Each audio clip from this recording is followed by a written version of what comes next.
اتنا کہنے پر چھٹکارا ہو جائے گا، موت کے وقت کامیاب ہو جائے گا آدمی، قبر کے وقت کامیاب ہو جائے گا، پلسرات میں کامیاب ہو جائے گا، میدان حشر میں کامیاب ہو جائے گا، صرف اتنا کہنے سے آمنا، او پروردگار میں تو تیری ذات کو تسلیم کرنے والا تھا، میں تو تجھے ماننے والا تھا۔ آواز آتی ہے ارے تم بھی دوستوں کو پرکھ کے دیکھتے ہو، رشتہ داروں کو آزما کر دیکھتے ہو، وَهُمْ لَا يُفْتَنُونَ، میں بھی تو تمہیں آزما کر دیکھوں گا تم کیا کرتے ہو، زبان سے کیا کہتے ہو اور عمل کیا کرتے ہو۔ وَلَقَدْ فَتَنَّا الَّذِينَ مِن قَبْلِهِمْ فَلَيَعْلَمَنَّ اللَّهُ الَّذِينَ صَدَقُوا وَلَيَعْلَمَنَّ الْكَاذِبِينَ۔ فرمایا البتہ تحقیق میں خدا کی یہ عادت ہے، میں خدا بند کریم کا یہ مزاج ہے، میں پروردگار عالم کے یہاں یہ طریقہ ہے، میں بھی آزما کر دیکھا کرتا ہوں یہ مجھے ماننے والا زبان کی نوک سے مانتا ہے یا دل کی کوٹھڑی میں بھی میرے لیے کوئی جگہ موجود ہے، میں بھی دیکھتا ہوں۔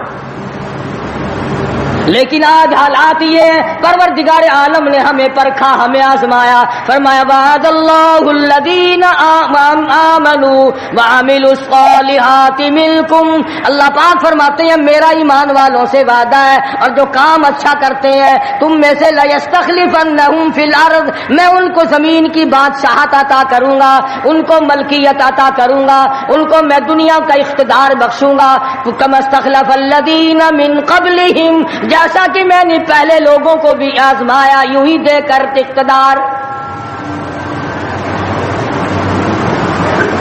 مگر ہم لوگ اقتدار کی نشے میں، کمانے کھانے کے نشے میں، تجارت کے نشے میں، زمین کے نشے میں، اپنی دولت کے نشے میں یہ سوچنا بھی بھول گئے کہ پروردگار عالم نے کتنا بڑا کرم کیا، کتنا بڑا فضل فرمایا کہ لوگوں کی قربانی سے یہ ملک بنا۔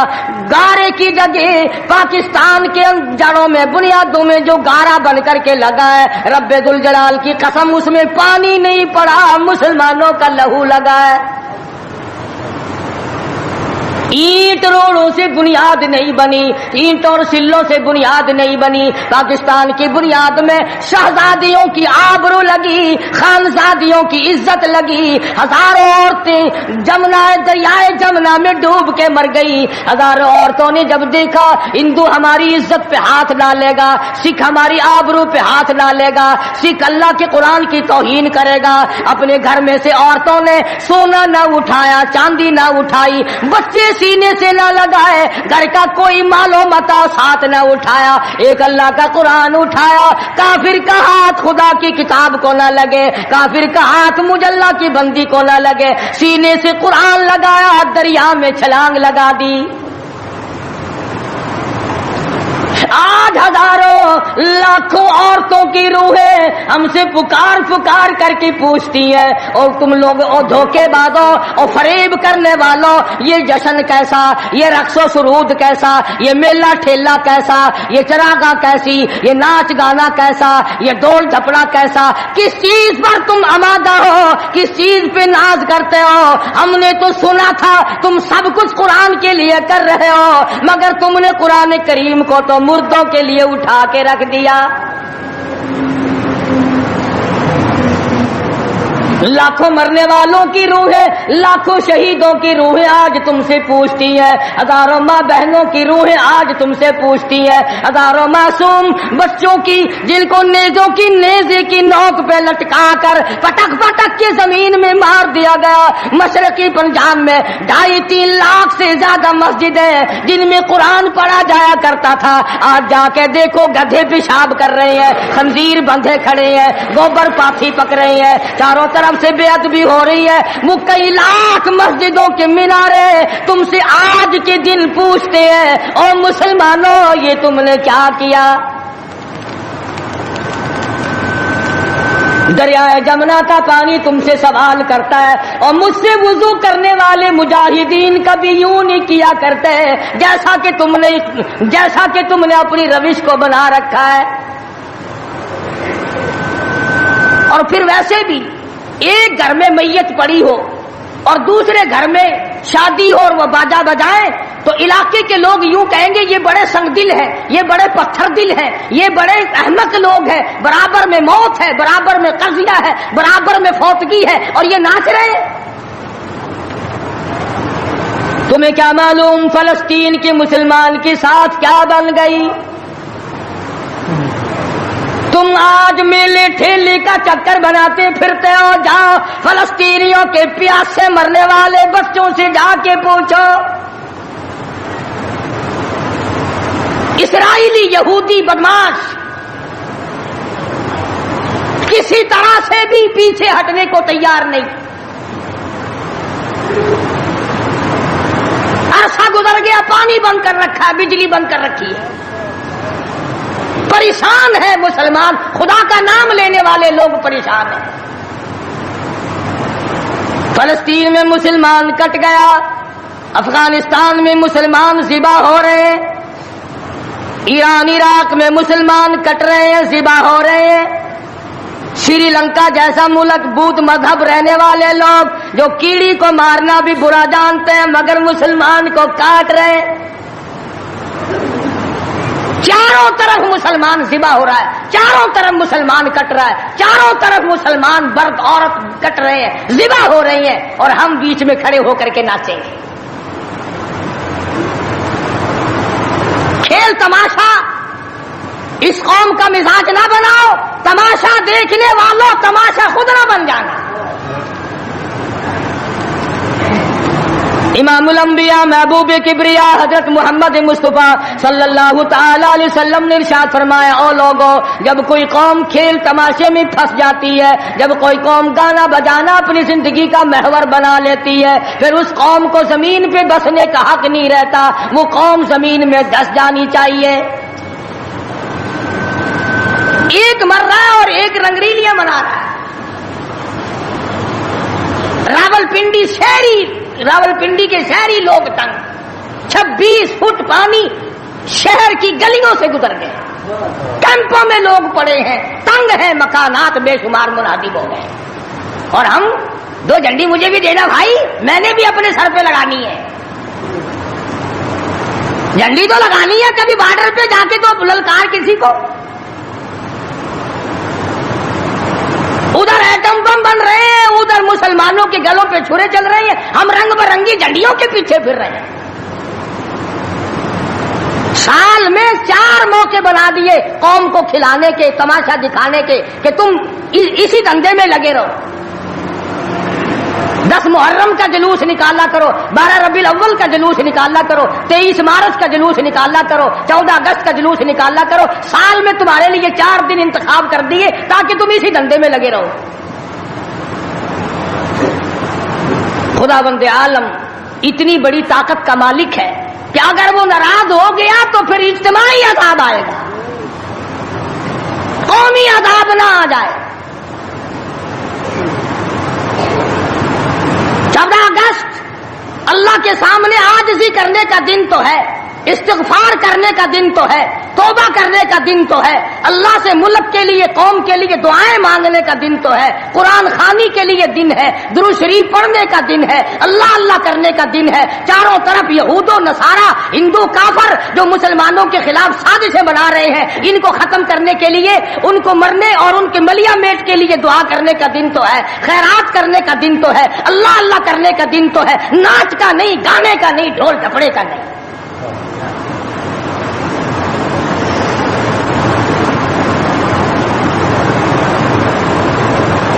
ترقی اس کا نام نہیں کہ فلاں جگہ اونٹوں کی دوڑ ہو گئی، فلاں جگہ گھوڑوں کی دوڑ ہو گئی، فلاں جگہ لوگوں کی دوڑ ہو گئی اور فلاں جگہ چھوکروں کی دوڑ ہو گئی۔ ترقی کے اور بڑے راستے کچھ کر کے دکھاؤ۔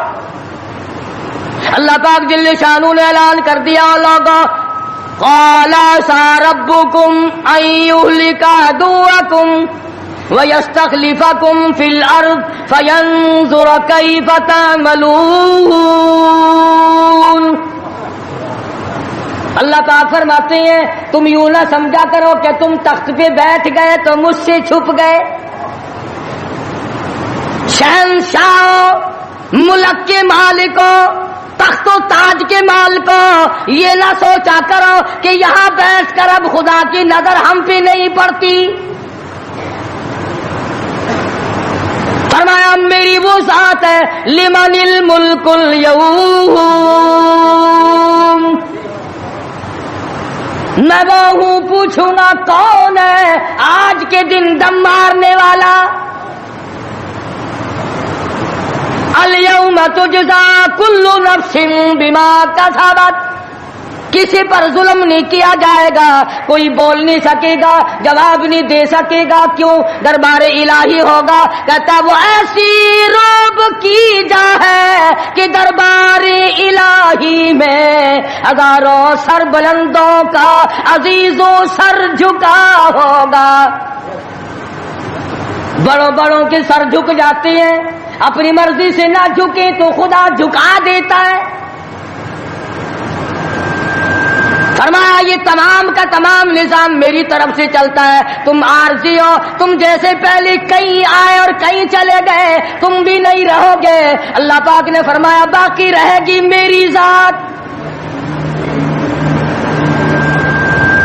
اس لیے ہوش کر کے ہر آدمی کو قدم اٹھانا چاہیے، تاجر کو بھی، پیر کو بھی، مولوی کو بھی، افسر کو بھی، تمام لوگوں کو ہوش کر کے قدم اٹھانا چاہیے. کوئی ایسی صورت نہ ہو جس سے خامخواہ ہم عذاب میں گرفتار ہو جائیں. حضرات صحابہ اکرام رضوان اللہ تعالی علیہ مجمعین انہی چیزوں سے ڈرا کرتے تھے. خود مدنی کریم صلی اللہ تعالی علیہ وسلم کا یہ حال ہے. راستے میں پڑی ہوئی ایک کھجور آپ نے اٹھا کر منہ میں ڈال لی. سیدہ فرماتی ہیں ہماری اماں ام المومنین رضی اللہ تعالیٰ عنہ کہ ساری رات حضور کو نیند نہ آئی. میں نے بار بار پوچھا کیا بات ہے، کوئی تکلیف ہے؟ فرمایا نہیں. پھر نیند کیوں نہیں آتی؟ فرمایا راستے میں کھجور پڑی تھی، میں نے اٹھا کر اس لیے منہ میں ڈال لی ضائع نہ ہو جائے. اب مجھے یہ بات تنگ کر رہی ہے، نہ معلوم کسی کا حق نہ ہو اور میرے حلق کے نیچے چلا گیا. قیامت میں اگر مطالبہ کیا تو میں کیا جواب دوں گا؟ سیدنا فاروق اعظم رضی اللہ تعالیٰ عنہ کا زمانہ آیا.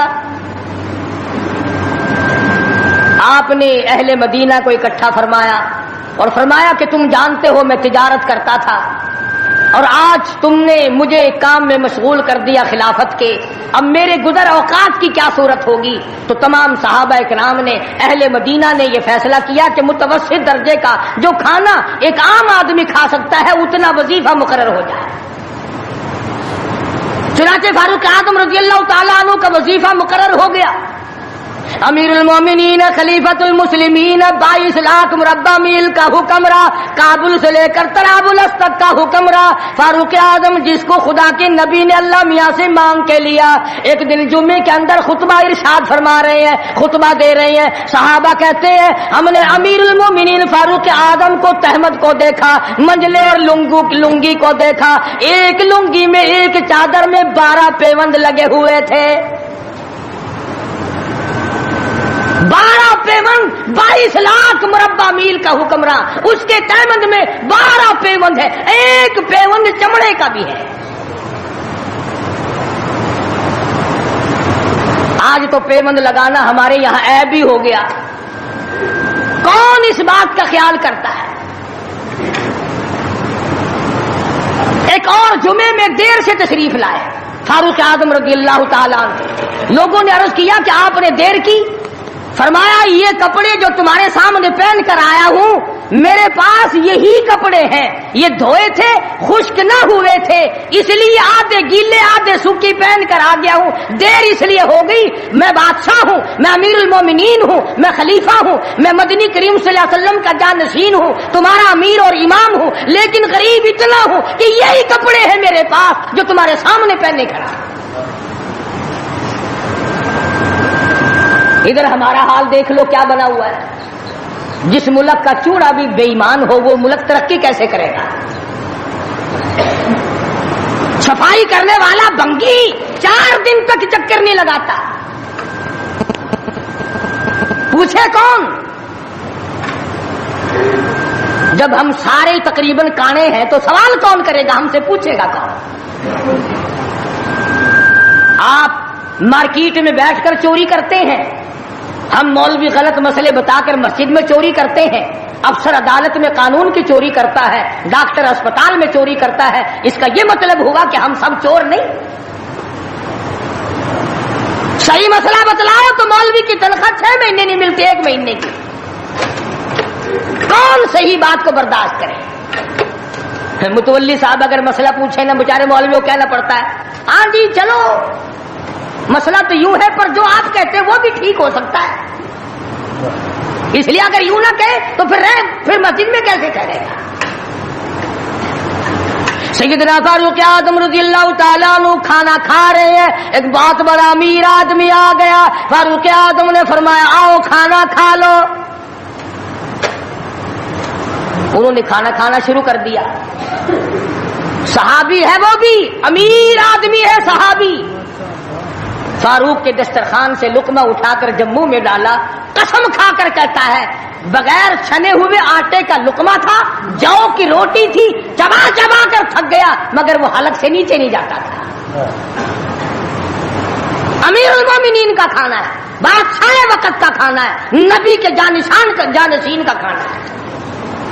انہوں نے کہا اے فاروق، چھنا ہوا آٹا بھی تو آپ کھا سکتے ہیں، ایسا کیا عذاب آ گیا کہ چھنے ہوئے آٹے کی روٹی نہیں کھائی؟ تو فوراً بول اٹھے، اللہ کی کروڑ رحمت نازل ہو ان اللہ والوں پر، فرمایا بھائی کیا ہر مسلمان جو بھی لا الہ الا اللہ محمد رسول اللہ پڑھنے والا ہے، ہر مسلمان کو چھنے ہوئے آٹے کی روٹی مل سکتی ہے؟ میری حکومت اتنا وزن برداشت کر سکتی ہے کہ ہر آدمی کو چھنے ہوئے آٹے کی روٹی ملے؟ انہوں نے کہا نہیں۔ فرمانے لگے جب تک ہر آدمی کو نہ ملے فاروق، کون ہوتا ہے جو چھنے ہوئے آٹے؟ یہ چاروں صحابہ عشرہ مبشرہ میں سے ہیں، جلیل القدر صحابہ ہیں، حضور صلی اللہ علیہ وسلم کے پیارے صحابہ ہیں، حضور کے چہیتے صحابہ ہیں۔ آپس میں چاروں بیٹھ کے بات کرنے لگے، یارو کمال ہو گیا، ہمارا امیر ہو، ہمارا بادشاہ ہو، ہمارا خلیفہ ہو، اور اتنا تنگ، اتنی تنگ دستی میں زندگی کٹ رہی ہو۔ تو وہ کہنے لگے کہ پھر کیا ترکیب ہو؟ ان سے کہا جائے کہ کچھ وظیفہ بڑھا لو، کچھ اپنا خرچہ بیت المال سے بڑھا لو۔ کسی کی جرت نہ ہوئی۔ ایک صحابی نے مشورہ دیا کہ یوں کرو، سیدہ حفصہ رضی اللہ تعالی عنہا فاروق اعظم کی بیٹی ہیں اور محمد عربی سب کہہ دو صلی اللہ علیہ وسلم کی گھر والی ہے، ان سے جا کر درخواست کرو، بیٹی اپنے ابا سے کہے گی شاید بات بن جائے، یعنی فائدہ بھی فاروق کا ہو، مطلب کی بات بھی فاروق اعظم کی ہو، مگر کہنے کو کوئی تیار نہیں، اتنا ڈر ہے کہ یہ اپنے مطلب کی بھی نہیں سنے گا۔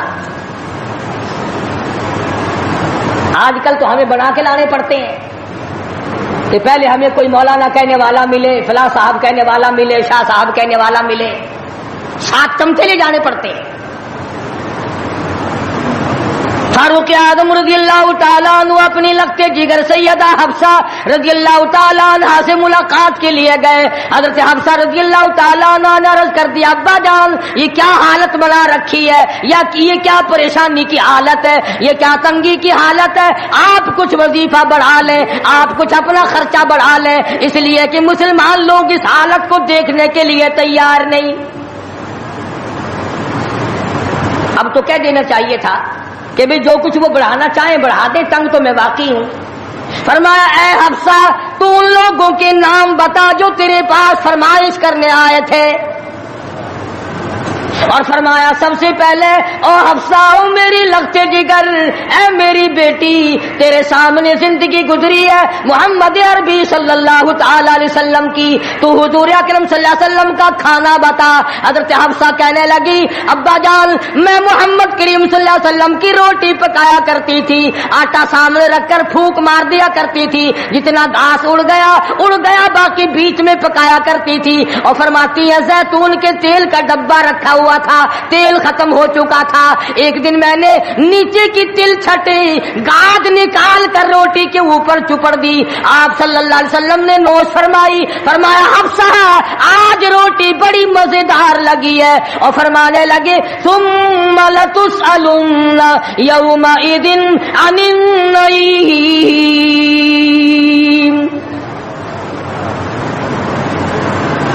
فاروق اعظم رضی اللہ تعالیٰ عنہ فرمانے لگے اے حفصہ میرے تیرے نبی نے میرے تیرے محبوب نے دنیا میں یہ کھانا کھایا ہو اور میں ان سے الگ کھانا تلاش کروں میری ان کی ملاقات کیسے ہوگی؟ اور فرمایا اے حفصہ بستر بتا محمد کریم صلی اللہ تعالی علیہ وسلم کا. فرمانے لگی ایک ٹاٹ کی لمبی ساری چادر بنی ہوئی تھی, دوپہر گرمی میں اس کو چار طے کر کے بچھا لیا جاتا تھا, سردیوں میں آدھا نیچے آدھا اوپر اوڑھ لیا جاتا تھا. فاروق اعظم رونے لگے حفصہ محمد کریم صلی اللہ علیہ وسلم اس حالت میں رخصت ہو گئے. اور پھر آپ نے پوچھا اے حفصہ آخری وقت میں مدنی کریم صلی اللہ علیہ وسلم کے بدن مبارک پہ لباس کیسا تھا؟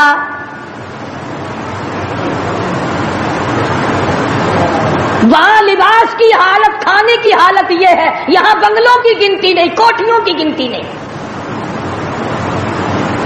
اور یہ نہیں سوچتے اگر عذاب آ گیا تو یہ بنگلے یہ کوٹھیاں نہیں بتا سکیں گی. یہ رشوت بٹور کر کے محل بنانا یہ تو کبھی بھی کام نہیں آئے.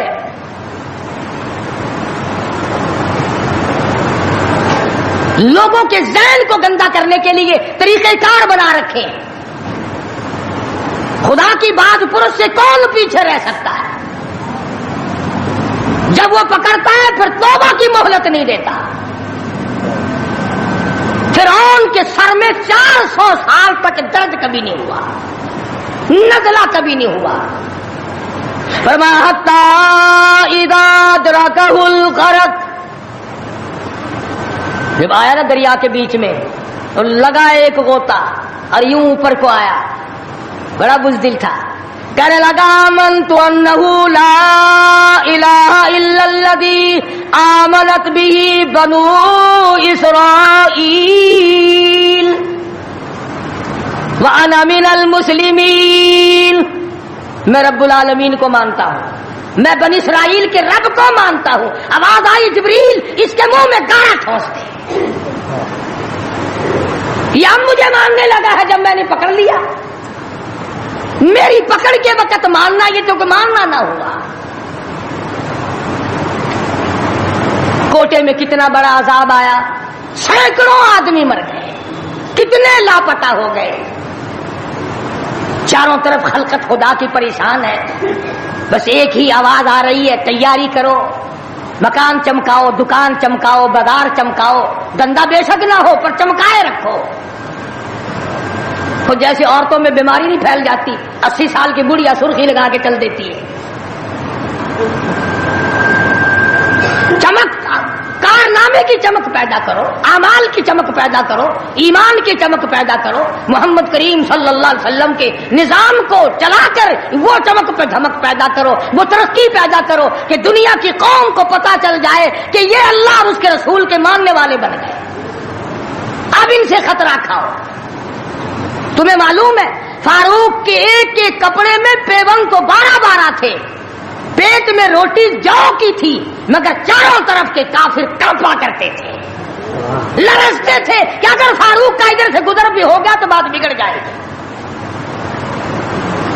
یہاں تک حالات بنے صحابہ کرام کے, اللہ تعالیٰ کی کروڑ رحمت نازل ہو, صحابہ کرام کی قبروں پر آمین کہو کہ 5 لاکھ کے مقابلے میں 5 محمد کے غلام کامیاب ہو گئے. 5 لاکھ کے مقابلے میں حضور کے 5 غلام کامیاب. اسپین میں 3 مسلمان گئے, پورے ملک کے مقابلے میں 3 مسلمان کامیاب. وہ مسلمان تھے صحیح معنوں میں. مسلمان کو کوئی شکست نہیں دے سکتا, مسلمان کو کوئی مار نہیں سکتا. آج ہم یہودیوں اور عیسائیوں کا کھلونا بن کر کے مار کھا رہے ہیں. آج ہم ان کے ہاتھوں کے تاش کے پتے بنے ہوئے ہیں. آج ہم ان کے اشاروں پہ سب کچھ کرتے ہیں. چاروں طرف مسلمان کا لہو بہ رہا ہے. مغلیہ خاندان کے بادشاہوں کے واقعات کتابوں میں موجود ہیں. آپ پڑھ کر کے دیکھ لیں کہ جن لوگوں نے اچھے کام کیے ان کی زندگی کیسے گزری, اور جن لوگوں نے برے کام کیے ان کی زندگی کیسے گزری. لوگ ان کا نام لینا بھی گوارا نہیں کرتے. کیا بات تھی. سلطان عالمگیر رحمت اللہ علیہ جہاں بادشاہ وقت تھا, جہاں پورے ہندوستان کا مالک تھا, وہاں مدنی کریم صلی اللہ علیہ وسلم کی 5000 حدیث تو زبانی یاد تھی. بادشاہ کو 5000 حدیث زبانی یاد تھی.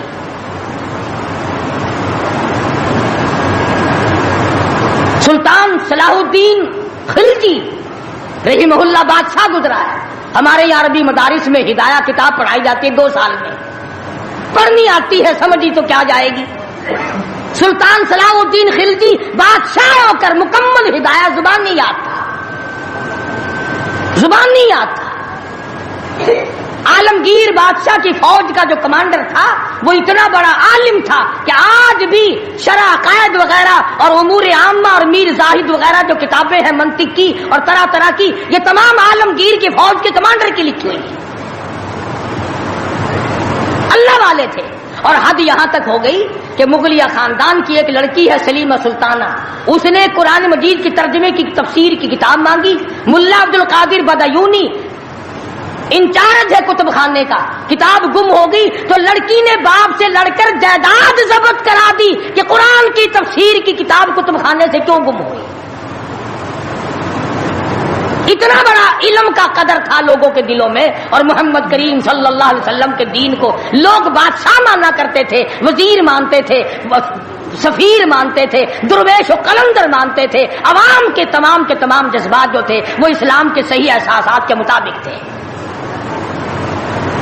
تو میں عرض کر رہا تھا یہ کسی کا گلہ نہیں، یہ کسی کا شکوہ نہیں، کسی کو گالیاں دینا مقصود نہیں. اگر اتنی بات کہہ دوں تو کوئی بے جانا ہوگا کہ حرف آئے نہ کہیں، حرف آئے نہ کہیں ان کی مسیحائی پر، حرف آئے نہ کہیں ان کی مسیحائی پر. اور درد اتنا تو نہ تھا تیری دوا سے پہلے. یہ تو بہت زیادہ کڑوی ثابت ہوئی تیری دوا. یہ تو پہلے درد سے بھی زیادہ درد ہو گیا، تو نے یہ کیسی دوا پلا دی. اور بڑا عجیب شعر یاد آیا، فرق ہے تیرا میرا. فرق یہ کہتا کہ تیرا پیام اور ہے میرا پیام اور ہے، تیرا پیام اور ہے میرا پیام اور ہے، عشق کے درد مند کا طرز کلام اور ہے. دیوانوں کی باتیں اور ہیں، تمہارا طرز زندگی اور ہے. ہم نے صحابہ سے طرز زندگی سیکھا، ہم نے محمد عربی صلی اللہ علیہ وسلم سے طرز زندگی سیکھا، ہم نے عمر بن عبدالعزیز سے طرز زندگی سیکھا، ہم نے سلطان عالمگیر سے سیکھا، سلطان صلاح الدین خلجی سے سیکھا، ہم نے شمس الدین التمش سے سیکھا. تم نے طرز زندگی انگریز سے سیکھا. کب تک انگریز کے ترقی کے وارث بنو گے؟ انگریز کا لعنتی قانون کیوں پیارا لگتا ہے؟ وہی رسم و رواج، وہی طریقہ کار. کچھ کم تو ہوگی، ورنہ اب بھی کئی لوگ گلے میں پھانسی لٹکا کے چلتے ہیں اور فخری انداز میں چلتے ہیں کہ میرے گلے میں پھانسی لٹکی ہوئی ہے. جو لباس یہودی کا ہے، جو لباس ایک عیسائی کافر کا ہے، وہ مسلمان کے لیے زیب نہیں، کامیابی کا ضامن نہیں ہو سکتا. 4 دن نماز کا مذاق اڑایا گیا تھا 2 سال پہلے. دفتروں میں صفیں بچی، لوٹے آئے، یار لوگ اٹھ کے چائے کے لیے جانے لگ گئے. ارے بھی آؤ نا نماز پڑھو. انہوں نے کہا یار تم پڑھو، ہم ابھی آتے ہیں. 4 دن کی نماز. ورنہ قوم کی اقتصادی حالت، قوم کی اخلاقی حالت اور قوم کی نمازی حالت اگر ٹھیک ہو تو بزرگوں نے لکھا ہے کہ اس قوم کو کوئی نیچا دکھا ہی نہیں سکتا. 3 چیزیں پیدا کرو: قوم کی نمازی حالت سدھارو، قوم کی اخلاقی حالت سدھارو، قوم کی اقتصادی حالت سدھارو. اس قوم کو کوئی نیچا نہیں کر سکتا. جس قوم کے ہاتھ میں تلوار ہو اور سینے میں قرآن ہو اور بازو میں جان ہو، اس قوم کو کوئی نیچا نہیں کر سکتا. لیکن جو قوم ناچ گانے کی عادی بن جائے، جو قوم میلے ٹھیلوں کی عادی بن جائے، جو قوم رسم و رواج کے پیچھے لگ جائے اور خدا کے قرآن کو صرف مردوں کے لیے اٹھا کے رکھ دے، اس قوم کا خدا کے پاس کوئی ضمانت نہیں ہے. میں یہ عرض کر رہا ہوں کہ چاروں طرف مسلمانوں پہ مصیبت ہی مصیبت ہے. اپنے ملک میں بھی کوٹے میں، راولپنڈی میں، فلسطین میں، ایران عراق میں، افغانستان میں، سری لنکا میں، چاروں طرف مسلمانوں پر عذاب آیا ہوا ہے. تو ہمیں اللہ میاں سے ڈرنا چاہیے، ہمیں خوف کھانا چاہیے، ہمیں دعا مانگنی چاہیے، ہمیں سجدے میں پڑھ کے رونا چاہیے، ہمیں جھنڈیاں لگا کر ناچ نہیں کرنا چاہیے. اور جو ایسا کرتے ہیں وہ غلط ہے، جو کراتے ہیں وہ بھی غلط ہے. ہم اس بات میں کسی سے نہیں ڈرا کرتے. حکومت کرے، حکومت کرائے، چھوٹے یونین کرائے، ایم ڈی اے کمیٹی کوئی بھی کرائے، اس وقت میں یہ حرکت بالکل غلط. تم کو سکھایا کسی نے ہے یہ کہ قوم کو کھیل تیشے میں، کھیل تماشے میں پھنسا کر اپنا الو سیدھا کرنا چاہتے ہو؟ قوم کی نمازی حالت کو بہتر بناؤ، قوم کی اقتصادی حالت بہتر بناؤ، قوم کی اخلاقی حالت بہتر بناؤ. قوم کو سمجھاؤ کہ بہو بیٹی کی عزت ایک ہے، بہن بیٹی کی عزت ایک ہے، تم سب کی بہن ایک ہے، تم سب کی عزت اور آبرو ایک ہے، تمہارا خدا ایک ہے، تمہارا نبی ایک ہے، تمہارا کعبہ ایک ہے، تمہاری جلی اللہ پاک نے جنت ایک بنائی ہے اور ایک ایمان کا رستہ بنایا ہے. کسی سے دھوکہ کرنا، کسی سے فریب کرنا، کسی سے دغا بازی کرنا، لوٹ کھسوٹ مچانا، یہ طریقہ بالکل غلط ہے اور فضول اور عبث اور ضائع کرنا.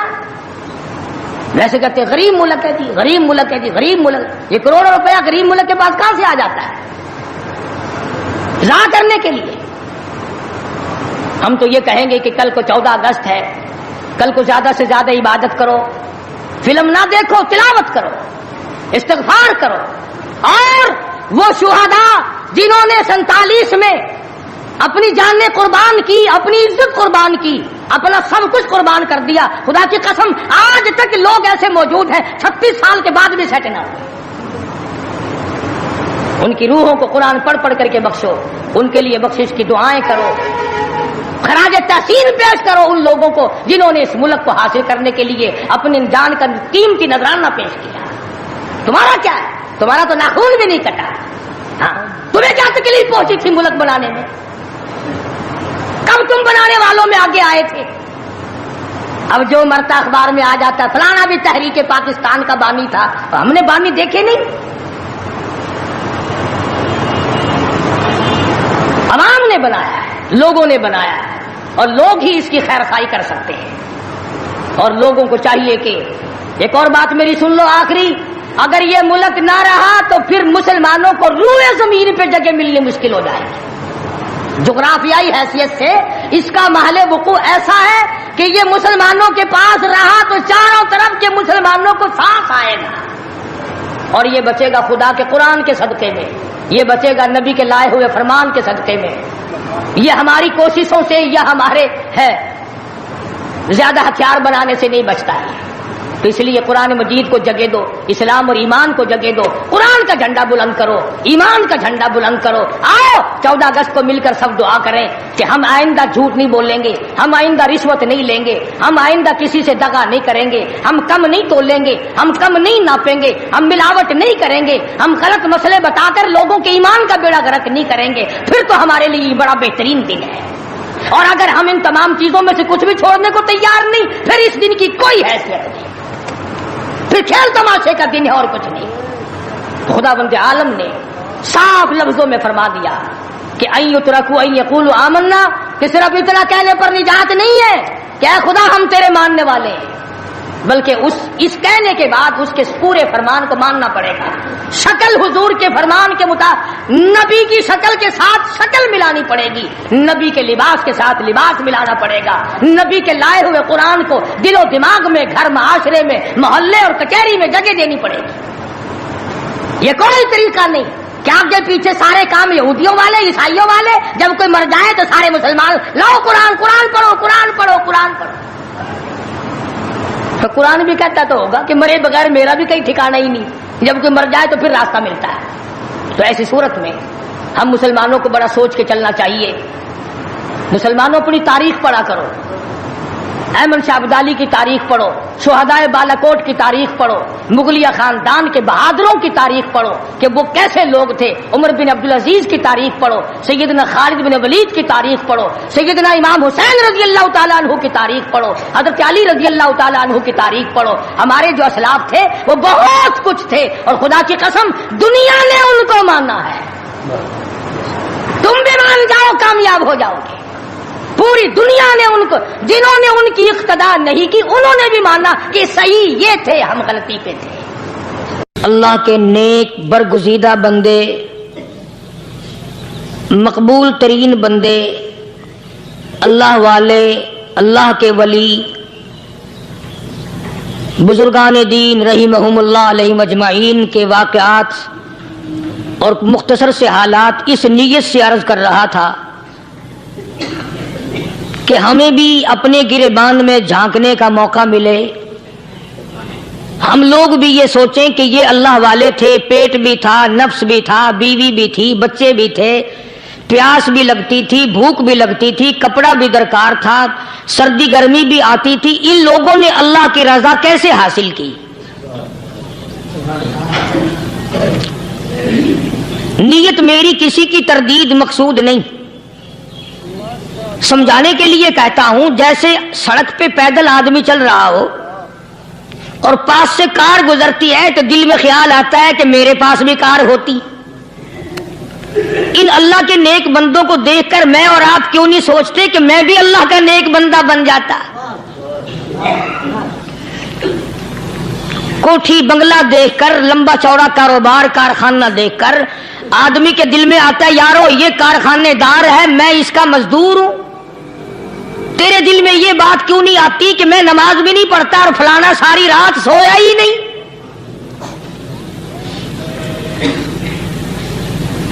ہم لوگ اپنے معاملات میں، اپنے کردار کے بارے میں آخر کب سوچیں گے وہ کون سی نئی زندگی ملے گی؟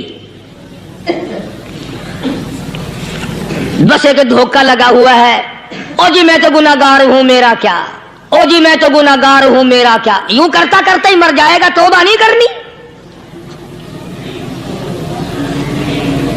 کوئی آدمی پلیت ہو اور وہ یہ کہتا رہے او یار میں تو پلیت ہوں، یار میں تو ناپاک ہوں، میرا کیا میں تو ناپاک ہوں۔ اللہ کے بندے پانی کے پاس جا، غسل کر، پھر ہی تو پاک بنے گا۔ اپنے آپ کو پلیت پلیت کہتا رہے یوں تو پاک نہیں بنے گا۔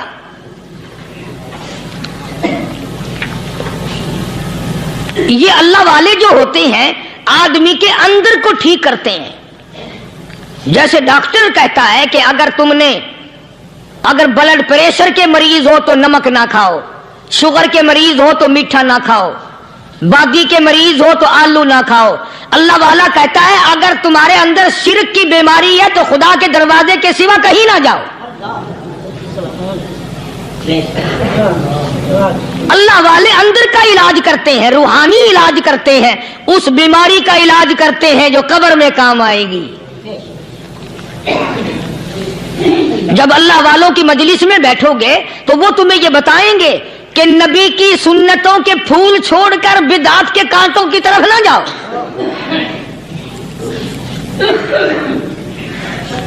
اور ہدایت ہے محمد کریم صلی اللہ علیہ وسلم کی، سبحان اللہ۔ وہ جوان کتنا خوش نصیب ہوگا جو حضور کے ساتھ سواری پہ سوار ہے۔ اللہ اکبر۔ سیدنا معاذ بن جبل رضی اللہ تعالیٰ عنہ کی ذات اقدس ہے، جس سواری پہ محمد عربی صلی اللہ تعالی علیہ وسلم سوار ہیں، اسی سواری پہ صحابی بھی سوار ہے، آپ کے پیچھے سوار ہے۔ آپ نے 3 مرتبہ ارشاد فرمایا یا معاذ، وہ کتنا مقدروں والا جوان ہوگا جس کا نام آقا کے پیارے پیارے منہ سے نکلا۔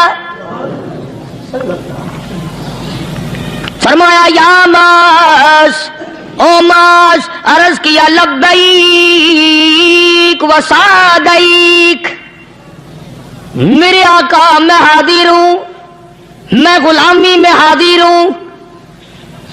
کچھ نہیں فرمایا، پھر دوسری مرتبہ ارشاد ہوا یا معاذ،